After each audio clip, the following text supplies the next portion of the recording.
The massive doors of the Galactic Council chambers slowly opened with a deep rumbling sound that seemed to shake the very foundation of space itself. Ambassador David Cross stepped through the entrance and felt his breath catch in his throat. Before him stretched the largest room he had ever seen, so vast that its ceiling disappeared into darkness above. Floating platforms filled the enormous space, each one holding representatives from different alien species. There were thousands of them. Cross had read the reports, studied the files, and prepared for this moment for 3 years. But nothing could have prepared him for the reality of standing before the combined power of the galaxy. His footsteps echoed as he walked down the long crystal pathway toward the center of the chamber. Every alien eye in all their strange forms and colors followed his movement.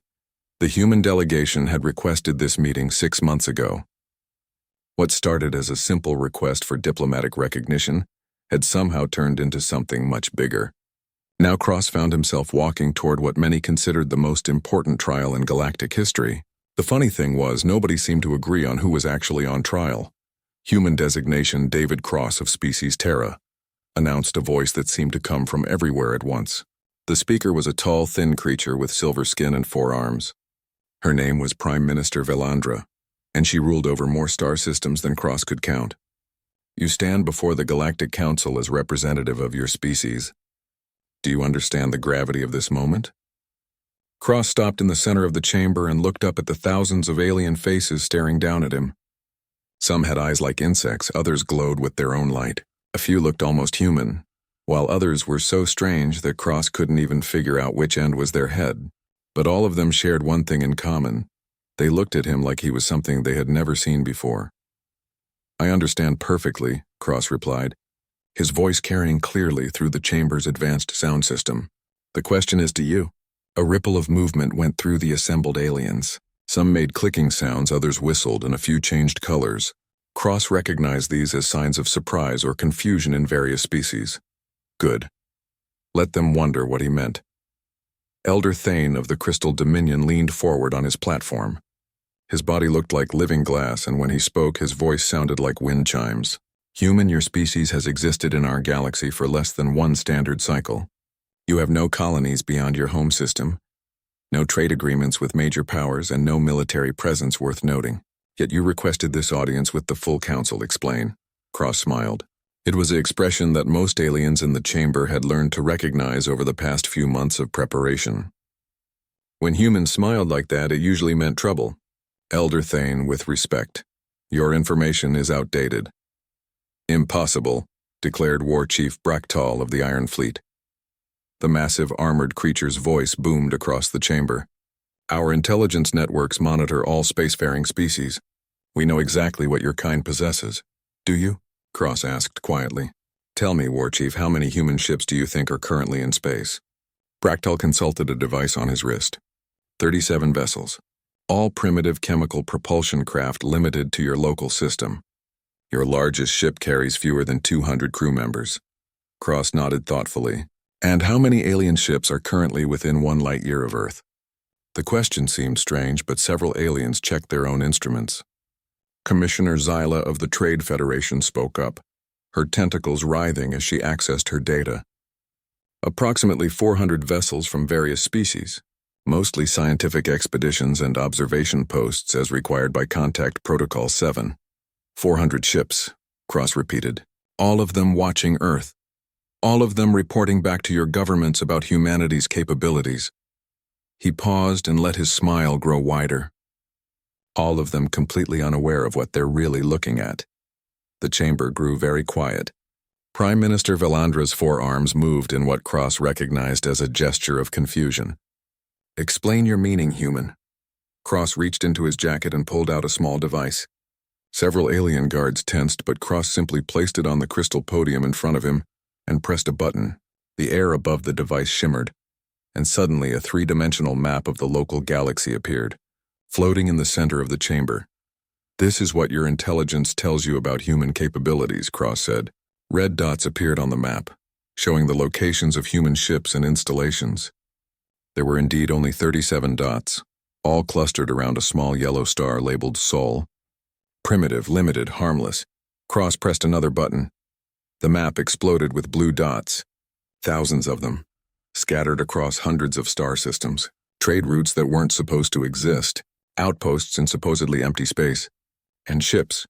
So many ships that the blue dots almost covered the red ones completely.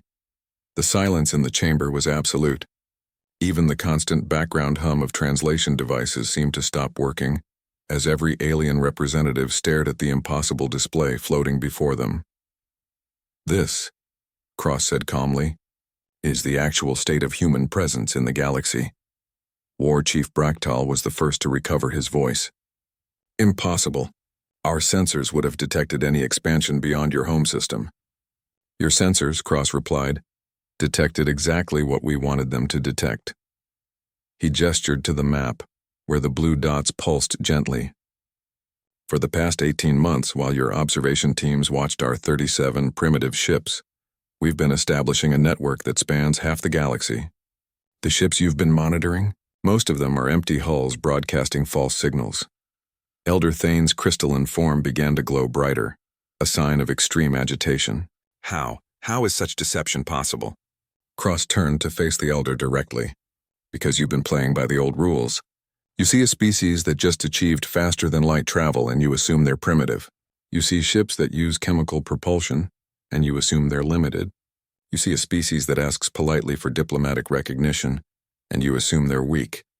He gestured broadly to encompass the entire chamber. "You've built the most impressive government structure in galactic history. You've created laws that maintain peace among thousands of species. You've established trade networks that span millions of light years. It's beautiful, really. Elegant. Sophisticated." Cross paused and his smile became something that would have worried any human who saw it. "But it's also completely predictable, and that honored delegates is why you never saw us coming." The map flickered and changed again. Now it showed something that made several aliens cry out in their native languages. The blue dots weren't just scattered randomly, they formed patterns. Supply lines. Communication networks. And, most terrifying of all, strategic positions that could cut the galaxy's major powers off from each other with surgical precision. Prime Minister Velandra's voice shook when she spoke. "What do you want from us?" Cross looked up at her, his expression suddenly serious. "The same thing we've always wanted. Recognition, respect, and a place at the table where decisions are made." He gestured to the map one final time. "The difference is, now you understand that we weren't asking for charity. We were offering you a choice." The chamber erupted into chaos as thousands of alien voices rose in panic, anger, and fear.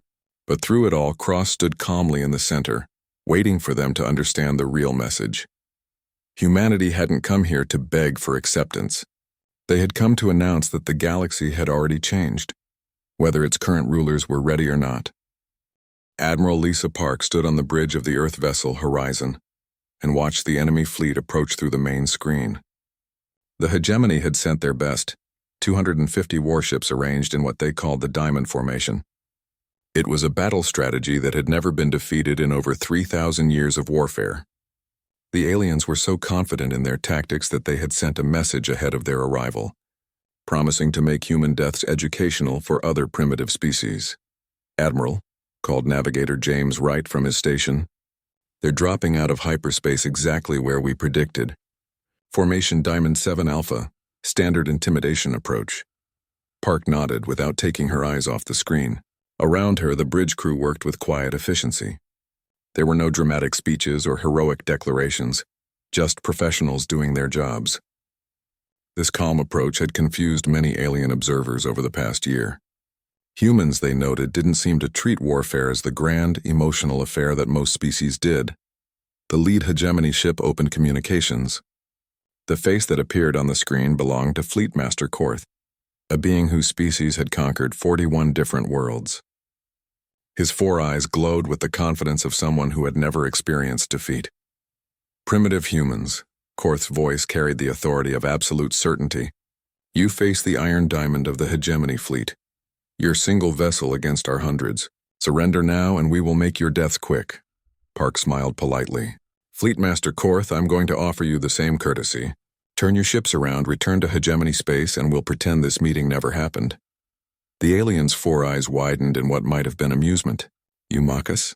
Your intelligence reports must be severely flawed. We count 1 human vessel, We deploy 250 ships of the line. Do you require assistance with basic mathematics? Actually, Park replied, our math is perfect. We calculated exactly how many ships you would bring, exactly when you would arrive, and exactly how you would position them. The question is whether you calculated how many ships we would need. Korth leaned forward in his command chair. Explain. Park gestured to her weapons officer. Lieutenant Brooks, please show our guests what we mean. What happened next would be discussed in military academies across the galaxy for centuries. The human ship didn't fire weapons or launch fighters. Instead, it simply transmitted a signal.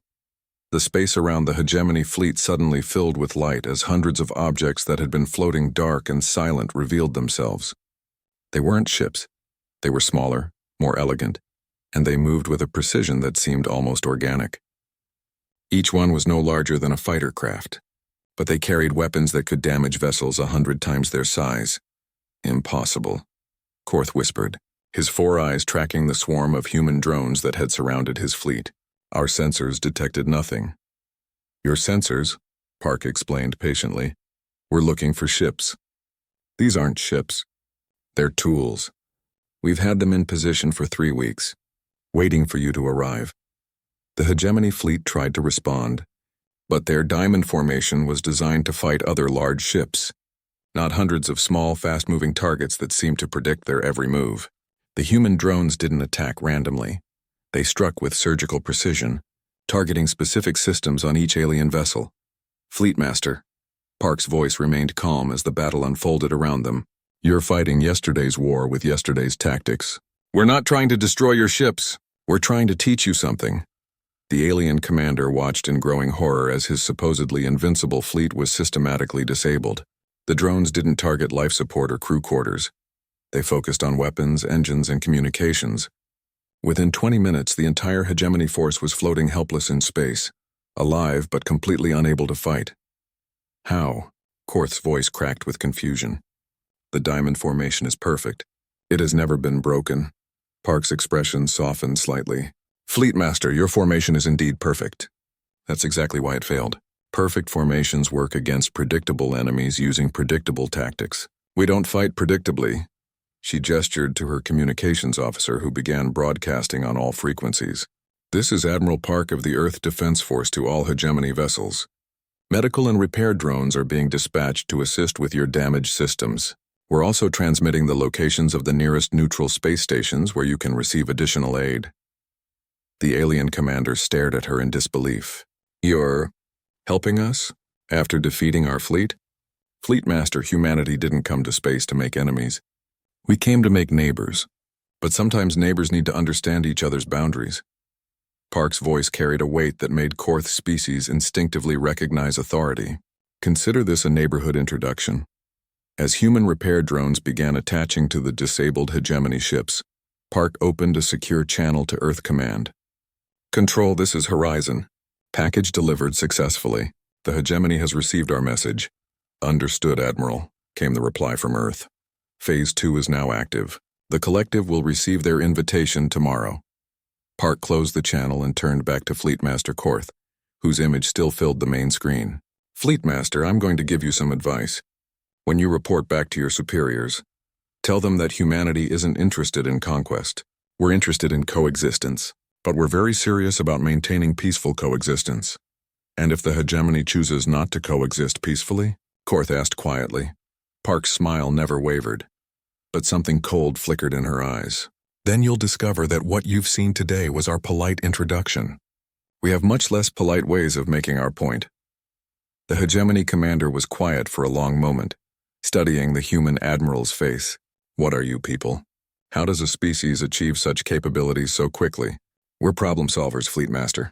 And for the past 50 years, the problem we've been solving is how to survive in a galaxy full of species that might not appreciate our presence. Park gestured to the disabled fleet around them. Today's demonstration was our solution to that problem.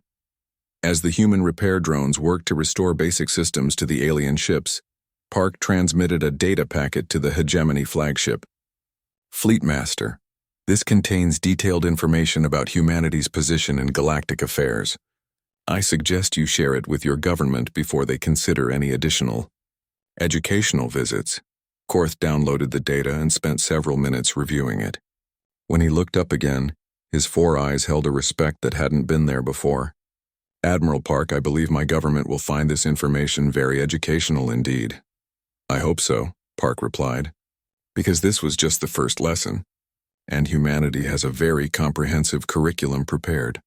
As the hegemony fleet limped away toward their home space, Park's crew began the process of recalling their drones. The weapons disappeared back into the darkness as efficiently as they had appeared, leaving no trace that they had ever been there. "Admiral," Lieutenant Brooks called from his station, "incoming message from the Galactic Council. They're requesting an immediate diplomatic meeting to discuss recent developments in human military capability." Park nodded. "Tell them we'll be happy to attend. Schedule it for next week. That should give them enough time to hear from the other species we'll be introducing ourselves to over the next few days." As the horizon turned toward Earth, Park looked out at the stars and smiled. The galaxy was about to learn that humanity's greatest weapon wasn't their technology or their tactics. It was their ability to think 3 moves ahead while making it look like they were only playing 1 move at a time. The real game was just beginning. The crystal spires of Avalon Station reached toward the stars like frozen lightning, creating the most beautiful sight in the known galaxy. This was where the greatest diplomatic minds of 1,000 species came to solve problems that could affect billions of lives. Ambassador Elena Rodriguez had been here for 2 weeks, supposedly negotiating humanity's integration into galactic society after the recent incidents with various alien fleets. The meetings had gone well. Too well, according to some observers. Chancellor Vexilla of the Stellar Coalition materialized in her private chamber, her energy-based form crackling with worry. As one of the galaxy's most experienced diplomats, she had negotiated treaties with over 300 different species. She knew when someone was hiding something, and the humans were definitely hiding something. "Assistant Prime Kilos," she called to her aide, a crystalline being whose species specialized in information analysis. "Status report on human fleet movements." Kilos consulted his data matrices, light patterns dancing across his transparent body. "Unchanged, Chancellor. All human vessels remain in defensive positions around their home system. No expansion beyond the Sol boundary has been detected." Vexilla's form flickered with agitation. "Show me the deep space monitoring data. Full spectrum analysis of sectors 12 through 37. Chancellor, we've scanned those regions 14 times in the past month. They're empty except for natural phenomena and some old mining debris from the Centauri expansion period. Scan them again. This time, look for things that shouldn't be there." What the scan revealed changed everything they thought they knew about humanity's place in the galaxy. The empty space around 17 different star systems wasn't empty at all, hidden among asteroid fields disguised as derelict space stations, and camouflaged within the natural background radiation of space itself. Human installations had been quietly operating for months. Some appeared to be research facilities, others looked like communication relays, and a few were clearly military outposts. "Impossible," Kilos whispered, his crystalline form resonating with shock. "Our sensors show no human expansion beyond Sol. These installations don't exist according to our detection systems." Vexilla studied the data with growing alarm. "They exist. We're looking at them right now. Which means either our sensors are completely useless, or the humans have technology that makes their installations invisible to our detection methods," Kilos finished. Before either of them could process this revelation fully, emergency alarms began sounding throughout Avalon Station. Vexilla's communication system activated with an incoming priority message from Admiral Thrain of the Coalition Defense Force. "Chancellor." Thrain's 4-armed form appeared in holographic projection. "We have a situation. Multiple reports are coming in from across the galaxy. Human installations have suddenly appeared in 73 different systems simultaneously." "Appeared?" Vexilla's energy form blazed brighter. "What do you mean, appeared?" "I mean they weren't there yesterday according to our sensors, and today they're broadcasting identification signals on all standard frequencies. It's as if they just materialized out of nothing." Vexilla felt a chill that had nothing to do with her energy-based physiology. "Show me." The holographic display filled with a star map that made her worst fears look optimistic. Blue markers representing human installations formed a network that spanned nearly half the galaxy. They weren't randomly placed.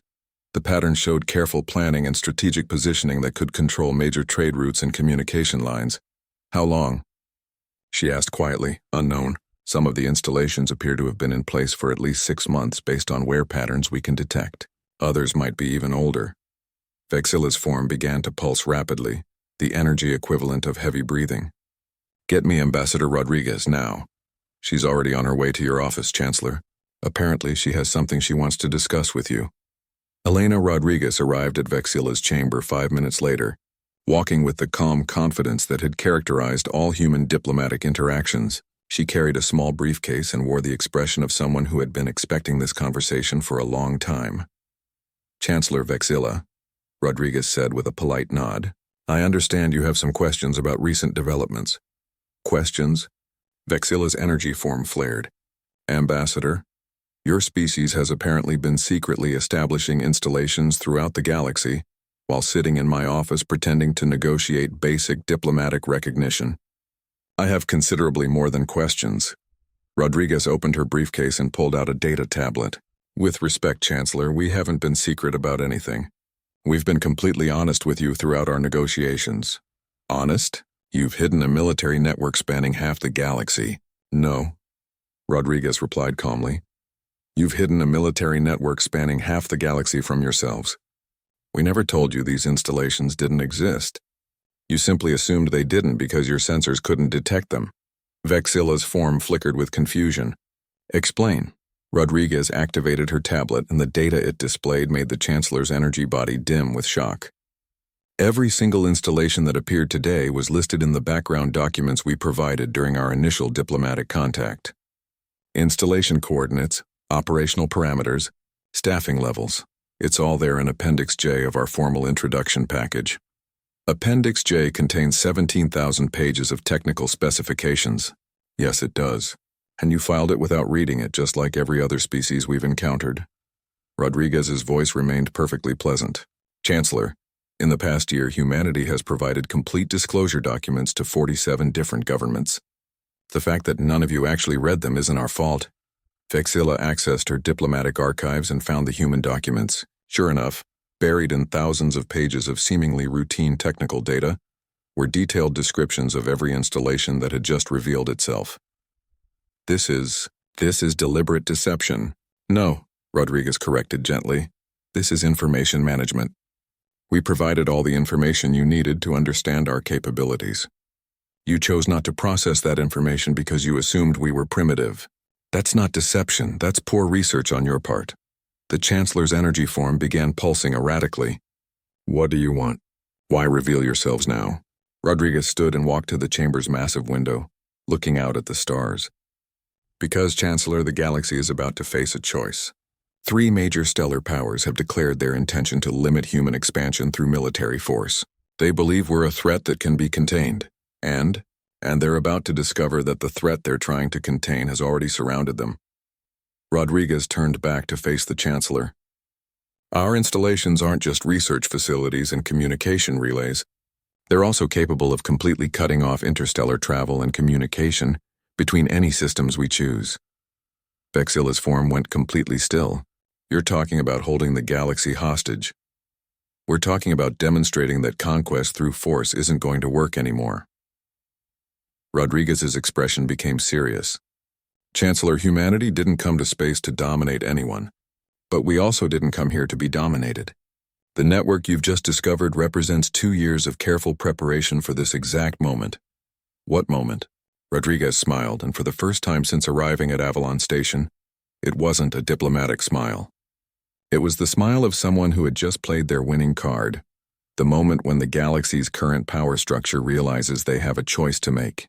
They can treat humanity as an equal partner in galactic civilization, or they can discover what happens when a species that thinks strategically decides that cooperation isn't possible. Emergency. Signals began flashing throughout the chamber as reports flooded in from across the galaxy. The human network wasn't just revealing itself, it was demonstrating its capabilities. Trade routes were being politely redirected. Communication lines were experiencing mysterious delays. and several military fleets had discovered that their previously secure bases were now under observation by installations that hadn't existed the day before. The choice, Rodriguez concluded, is entirely yours. But I should mention that this conversation is being broadcast live to every major government in the galaxy, so whatever you decide, everyone will know about it in real time. Vexilla realized that humanity hadn't just outmaneuvered the galaxy's existing powers. They had cornered them into making a decision in front of everyone, with no opportunity for private negotiations or face-saving compromises. It was, she had to admit, brilliant and terrifying. The response came exactly 72 hours after humanity's network revealed itself, and it was everything the humans had predicted it would be. Supreme War Leader Corax of the United Dominions stood before the emergency session of the Galactic Military Council, his massive form radiating the authority that came from commanding fleets across 100 star systems. Fellow leaders, Corax's voice boomed through the council chamber. The human contamination has spread beyond all acceptable limits. What began as a minor diplomatic curiosity has become a direct threat to galactic stability. The solution is clear: immediate military action to contain and eliminate this threat before it spreads further. Around him, the greatest military minds of 12 major powers nodded in agreement. The humans had made their point, but now they had gone too far. A coalition of over 3,000 warships from 8 different species was already assembling at Nexus Point 7, the traditional staging ground for major galactic conflicts. Captain Maria Santos stood on the bridge of the Earth vessel, Defiance, one of only 5 human ships positioned near the edge of the Sol system. Through her view screen, she could see the massive fleet that had just dropped out of hyperspace, a wall of alien warships that stretched beyond the horizon. "Captain," reported her sensor officer, Lieutenant Commander Alex Chen, "final count is 3,047 vessels. Every major military power in the galaxy is represented. They're forming a standard siege formation around the entire Sol system." Santos nodded calmly. Around her, the bridge crew worked with the quiet efficiency that had become humanity's signature in space. No panic, no dramatic gestures, just professionals preparing to do their jobs. Distance to the lead elements: 15 million kilometers and closing. They're broadcasting surrender demands on all frequencies. Put them through. Supreme War Leader Corax's image filled the main screen, his 4 arms spread wide in a gesture of absolute authority. "Humans of the Sol system, you have demonstrated cunning that exceeds your station. But cunning cannot stand against the combined might of galactic civilization. Surrender immediately and your species will be preserved. Resist and Earth becomes a monument to the folly of challenging established order." Santos smiled with the expression of someone holding all the cards in a poker game where everyone else thought they were playing chess. "War Leader Corax, you've made a critical error. You've assumed that we're trapped here. You have 5 ships." Corax's massive form leaned forward aggressively. "We have over 3,000. Your mathematics are as flawed as your strategy." "Our mathematics," Santos replied quietly, "are absolutely perfect. We calculated exactly how many ships you would bring, exactly when you would arrive, and exactly how you would position yourselves. The question you should be asking is whether you calculated how to leave." Before Corax could respond, space around the massive fleet began to change. What the aliens had assumed to be empty voids started revealing hidden surprises. Asteroids that shouldn't exist in this region of space powered up with energy signatures. Derelict space stations that had been marked as abandoned on all star charts suddenly came online with weapon systems that could crack planets. But the real shock was still coming. "War Leader," Santos continued conversationally, "allow me to introduce you to humanity's actual defense strategy. You see, while you were planning to bring overwhelming force to bear against our home system, we were planning something a bit more comprehensive." The space around Earth erupted with light as installations that had been disguised as everything, from research stations to mining platforms, revealed their true nature. The asteroid belt became a weapons platform. The outer planets lit up with fusion reactors that had been hidden beneath their surfaces. Even the space between worlds showed signs of massive construction projects that had somehow escaped detection. "Impossible," Corax whispered, watching his supposedly overwhelming fleet find itself surrounded by firepower that dwarfed anything the galaxy had ever seen. "Our intelligence indicated minimal human military presence." "Your intelligence," Santos replied, "saw exactly what we wanted it to see." "War Leader, Did you really think a species clever enough to build a hidden network across half the galaxy would leave their home system undefended?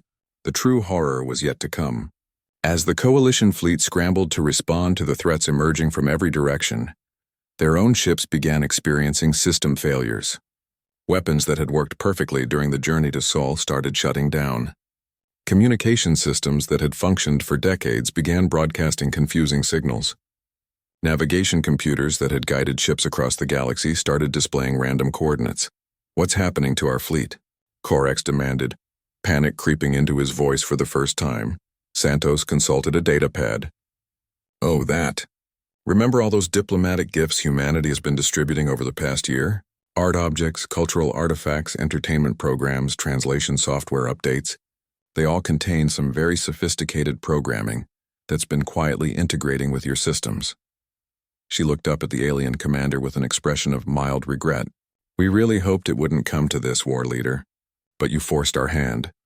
Across the Coalition fleet, ships began turning their weapons on each other as their compromised systems followed new targeting protocols. The greatest military force in galactic history was tearing itself apart with its own weapons, controlled by programming that had been hiding in their systems for months. "You've turned our own ships against us," Corax said, his forearms trembling with rage and fear. "We've demonstrated that modern warfare isn't about who has the biggest fleet," Santos corrected. "It's about who understands their enemy's weaknesses. Your weakness, war leader, is that you trusted your technology more than you trusted your judgment." The battle, if it could be called that, lasted less than an hour. When it was over, the most powerful military coalition in galactic history was floating helpless in space, their ships disabled by their own systems, their crews alive but completely unable to fight. Santos opened a channel to all the disabled vessels. "Attention Coalition forces. Medical and rescue ships are being dispatched to assist with your situation. You'll be provided with emergency supplies and safe passage back to your home systems." Corax stared at her through the communication link. "You're helping us? After defeating our entire fleet? War leader, humanity didn't want to fight you. We wanted to demonstrate that fighting us was pointless." Santos's voice carried a weight that transcended species barriers. "This wasn't a battle. This was a lesson." She gestured to someone off-screen, and rescue ships began emerging from hidden positions throughout the Sol system. They moved efficiently toward the disabled alien vessels, broadcasting medical assistance offers and emergency supply manifests. "The lesson," Santos continued, "is that humanity doesn't fight fair. We don't fight for territory or resources or glory.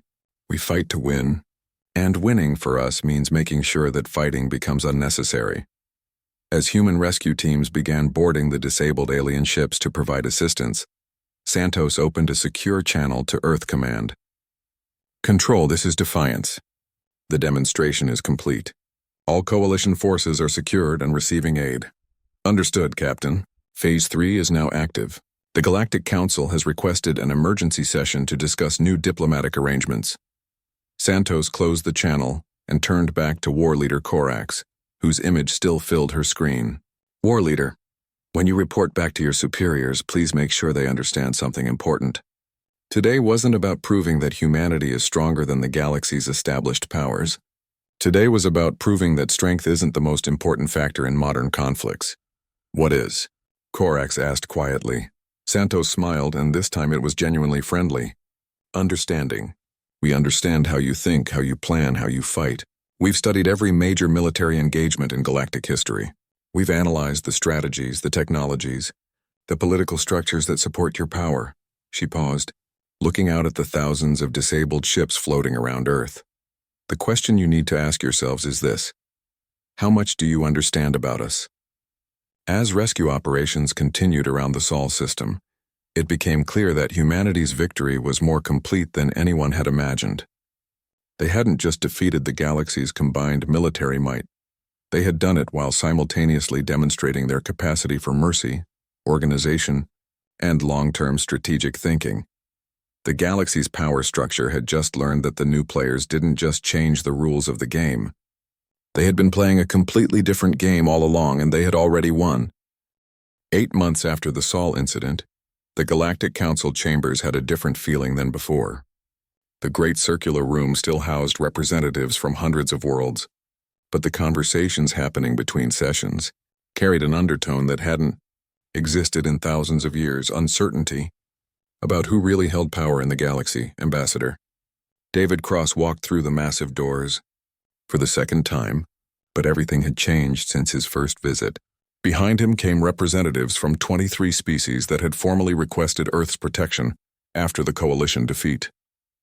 The former victims of galactic politics had found an unexpected champion, and today they would learn whether that champion intended to become the galaxy's new ruler.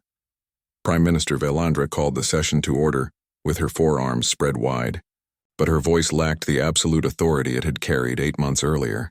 The Council recognizes Ambassador Cross of the Terran Coalition. The floor is yours. Cross looked up at the assembled representatives, beings whose civilizations had ruled the galaxy when humanity was still discovering agriculture. But now they watched him with expressions that ranged from fear to curiosity to something that might have been hope. Honored delegates, Cross began, his voice carrying clearly through the chamber's acoustics. 8 months ago, I stood in this chamber while you debated whether humanity deserved a place in galactic civilization. Today I return to offer you a choice about what kind of civilization we're all going to build together. Elder Thane of the Crystal Dominion leaned forward, his glass-like form reflecting the chamber's lights. Ambassador Cross, your species has demonstrated capabilities that have fundamentally altered the balance of power in this galaxy. The question before us is simple. What do you intend to do with that power? Cross smiled, but it wasn't the predatory expression many aliens had learned to fear from humans. This was something different, the smile of someone offering a genuine partnership. Elder Thane, that's exactly the right question. But before I answer it, I want to show you something. He activated a holographic projector, and the center of the chamber filled with a three-dimensional map of the galaxy. But this wasn't the map of human installations that had shocked everyone months earlier. This was something new. This, Cross announced, is the current state of galactic civilization as of this morning. The map showed trade routes flowing more efficiently than they had in centuries. Previously isolated species were now connected to the main galactic economy. Systems that had been under military occupation were showing signs of independence. And throughout it all, blue markers indicated human installations that were clearly supporting these positive changes, rather than controlling them. In the 8 months since our initial demonstration, Cross continued, humanity has used its strategic position to accomplish something unprecedented. We've ended 14 different territorial disputes, established 37 new trade partnerships between previously hostile species, and facilitated the independence of 9 worlds that had been under foreign occupation. War Chief Bractal of the Iron Fleet, whose own forces had been among those disabled at Sol, spoke up with grudging respect. You could have conquered half the galaxy with the advantages you revealed. Instead, you've been helping people. War Chief, conquest was never our goal. Integration was. Cross gestured to the representative standing behind him. These species didn't request our protection because they feared our military power. They requested it because we proved that our power serves a purpose beyond our own advancement. Chancellor Vexila materialized in her speaking position, her energy form crackling with confusion. Ambassador Cross, your actions make no strategic sense. You've gained unprecedented leverage over galactic affairs, but you're using that leverage to strengthen others rather than yourselves. Why? Cross paused, looking around the chamber at the hundreds of alien faces watching him. Because, Chancellor, we've learned something that the galaxy's traditional powers never figured out. True strength doesn't come from dominating others. It comes from creating a system where everyone benefits from your success. He pressed a control, and the holographic map changed to show economic data. Trade volumes, resource flows, technological exchanges. All of it showed growth patterns that exceeded anything in recorded galactic history. The past 8 months have been the most prosperous period in galactic history, Cross announced. Not because humanity conquered anyone, but because we created conditions where cooperation became more profitable than conflict. Supreme War Leader Korax, attending virtually from his rebuilt command center, spoke with the voice of someone who had learned hard lessons. What guarantee do we have that humanity won't simply consolidate power once you've gained universal trust? Cross turned to face Korax's projection directly. War Leader, you're asking the wrong question. You should be asking what guarantee you have that you can afford to remain outside a system that's already making everyone who participates in it more successful than they've ever been.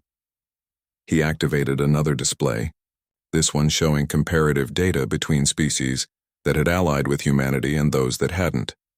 The differences were dramatic. Allied species showed improvements in technology, economic growth, and social stability that non-allied species couldn't match. The choice facing this council isn't whether to accept humanity's power, Cross continued. The choice is whether to participate in the new galactic order we're building, or to remain committed to the old order that's already becoming irrelevant. Elder Thane's crystalline form began to glow brighter. You're saying that resistance is futile? I'm saying that resistance is pointless, Cross corrected. Not because we'll force you to comply, but because the system we're offering is objectively better than what you have now. War Leader Korax, how many territorial disputes has your government had to resolve in the past 8 months? Korax consulted his records. None. The mediation protocols you established have prevented conflicts before they required military intervention. Chancellor Vexilla, how has the new trade framework affected your economic indicators? The energy being flickered through several color patterns before responding. Trade efficiency is up 37% across all coalition worlds. Resource allocation has improved by factors we previously thought impossible. Cross nodded to each response. The new system works because it's designed around a simple principle. Everyone wins or no one wins. Humanity's strategic installations don't just protect our allies. They protect the entire network that makes this prosperity possible. Prime Minister, Philandra's forearms moved in a gesture that Cross recognized as deep contemplation. Ambassador, what you're describing isn't traditional diplomacy or conquest. It's ecosystem engineering on a galactic scale. Exactly. Cross's smile broadened. We're not trying to rule the galaxy. We're trying to debug it, fix the systemic problems that have kept civilizations fighting each other instead of working together. He gestured to the map one final time, and it zoomed out to show the entire galaxy. The network of connections, trade routes, and cooperative frameworks formed a pattern that was both beautiful and functional, a living system that grew, stronger with each new participant. The old galactic order was based on competition for limited resources and territory. The new order is based on cooperation to create unlimited opportunities. Cross looked around the chamber, meeting as many alien eyes as possible. The question isn't whether humanity will share power with you. The question is whether you'll help us build something better than power. The chamber fell silent as the implications sank in. Humanity wasn't offering to rule the galaxy. They were offering to redesign it. Chancellor Vexilla spoke first. What do you need from the council? Cross pulled out a data tablet and placed it on the central podium. Formal recognition of the new trade and security frameworks we've established. Adoption of the conflict resolution protocols that have proven effective. And most importantly, agreement to extend this system to every species in the galaxy, not just our current allies. And if we refuse? Elder Thane asked. Cross shrugged. Then you'll remain outside the system while everyone else benefits from it. Eventually, you'll either join voluntarily or become irrelevant. But that's your choice to make. War Leader Korax's projection leaned forward. You're confident we'll choose to join? War Leader, Cross replied with absolute certainty. I'm confident that once you see the results other species are achieving within the system, you'll realize that joining isn't just the smart choice. It's the only choice that makes sense for your people's future. Prime Minister Velandra called for a formal vote. The result was unanimous, not because the aliens feared humanity's power, but because they could no longer afford to ignore humanity's results. As the session ended and delegates began filing out to implement the new galactic order, Cross remained in the center of the chamber. The weight of what humanity had accomplished was finally settling in. They hadn't just won a war or gained political advantage. They had successfully rewritten the fundamental rules of galactic civilization, and the galaxy was better for it.